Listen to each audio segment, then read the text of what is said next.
Today we are back in my hometown of Georgia looking at another creation that my dad has made.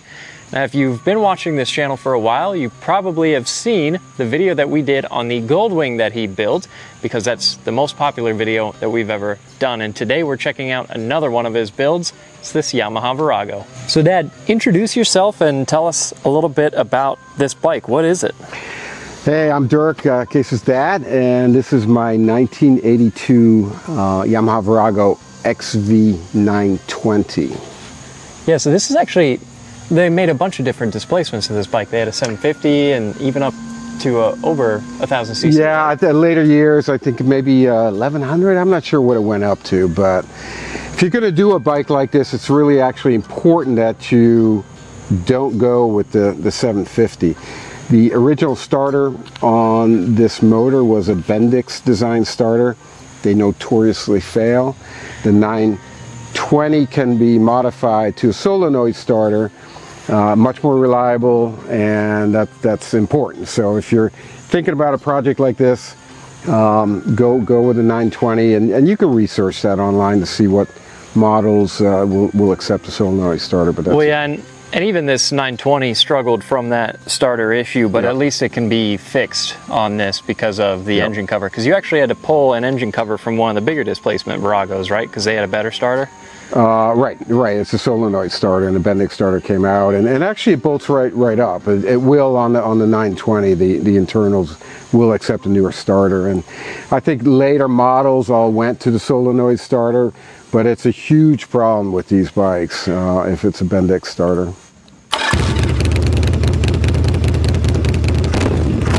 You know, since he did that modification to the starter, it's definitely a lot easier to start than it used to be, because back in the day, before he did that, it kind of sounded like a washing machine full of marbles, but now it actually sounds like a normal bike when you crank it up, which is good.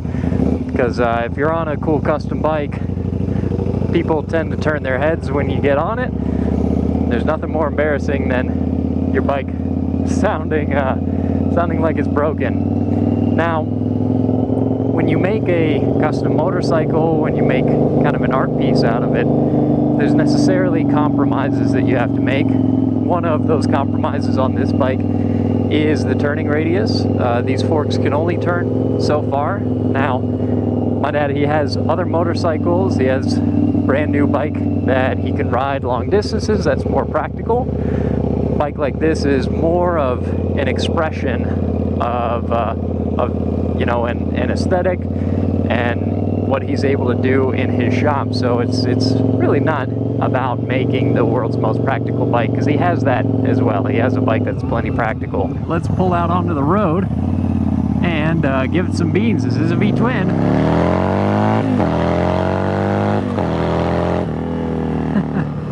You know, and it's funny because by modern bike standards, it's not insanely fast, but for an 80s bike, it's pretty spry. It's definitely not slow. Even by today's standards, feels like it's got a lot of muscle. And I just love the sound of some of these older metric V-twins.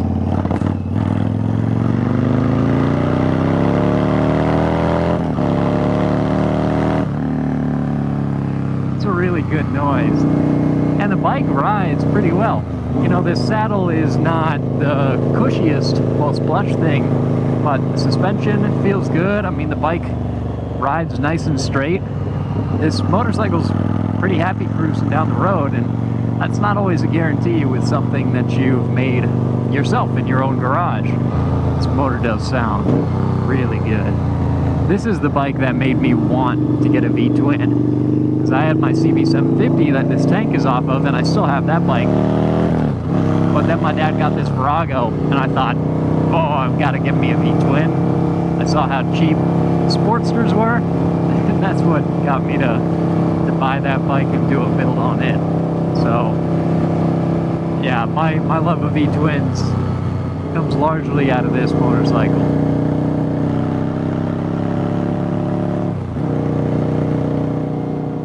This is not a typical cradle frame. Right. No, it's so unique actually that Yamaha did this, right? Because you can see the top of the motor is bolted to the frame. and then you have like this backbone that comes around. Your front forks are mounted to it, and your swing arms mounted to it. So the engine is actually a structural member of the whole bike. There is no frame that says. It was very unique back in the early 80s. Yeah, because that's something that we see a lot on modern bikes, but I mean, this is in 82, and this was not typical back then. And also, originally the intake went through the frame, right?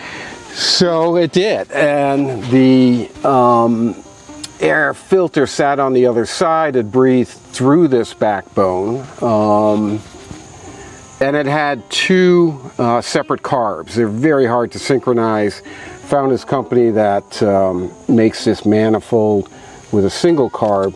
What's nice about that is it's easy to tune up, and it's got a ton of low end torque with the single carb. Do you notice that getting in the way of your leg at all with the air filter sticking out? Not at all, no. This is off of a Yamaha R6 racing bike, front wheel, same thing. And that's not just a bolt-on conversion. I used All Balls, which they have a great website, and you can tell them what frame you have and what fork you want to go to. You made this wooden fender that's on here, which is a cool look to it. Yeah. So the theme of the bike was, espresso being a type of coffee. I thought I want to go with browns and kind of a cream or white, and even the fenders I colored them. I stained them with coffee rinds. So I soaked them, steamed them, bent them, and just used coffee to get that color. And then of course the copper tubing, kind of like a coffee machine. The battery box is copper that I fabbed up here in my shop. And it's funny because you don't actually drink coffee. I don't drink coffee. I don't either. Neither of us do. I love coffee, but I don't, no. And then this tank too, funny enough, this is the original tank from my CB750. Right, Honda, the 1975 Honda CB750. That was Case's bike, and he was not going to use that tank. And I thought, maybe I can put it on the Virago. Yeah, it was a tank that you had kicking around, and I mean it's a great looking tank. None of these were originally intended for the bike. So right now is kind of a temporary solution because these are always works in progress. You've got some pads here. Yeah. Where the forks run into the tank, but up front, I mean, what would be the long term would be? Weld up a tab there that would stop it just short of touching the tank, and that's what I should do. But exactly. This was a pretty extensive build.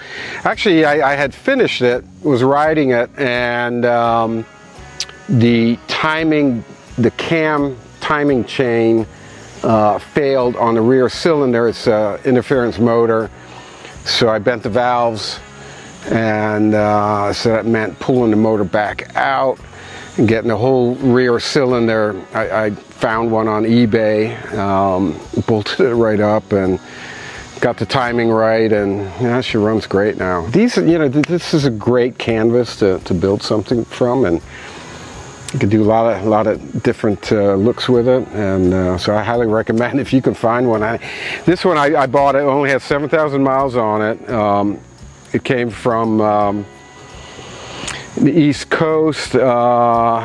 Beach community. Was heavily rusted, but low mileage. Yeah, and it was pretty rough when you got it. It had really definitely been dropped, and yeah.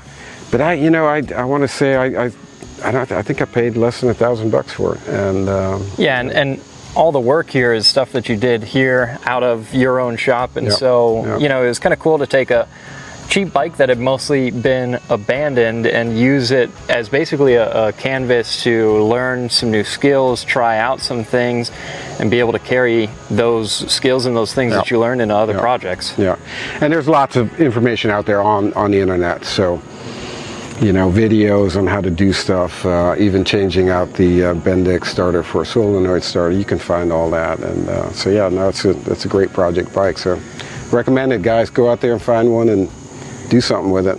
Also, he has a lot more projects that he works on with 2 wheels and 4. And what's your website? badbettygarage.com if you're interested in seeing some photos, and as we progress through the build, you can find some pictures there. He did a good job of documenting his bikes and everything that he works on here out of the shop, so check out his website. He's also got a YouTube channel called Bad Betty Garage, where you can see some of his projects there too. Awesome. Well, give us your comments, guys. Yeah. Hope you liked it.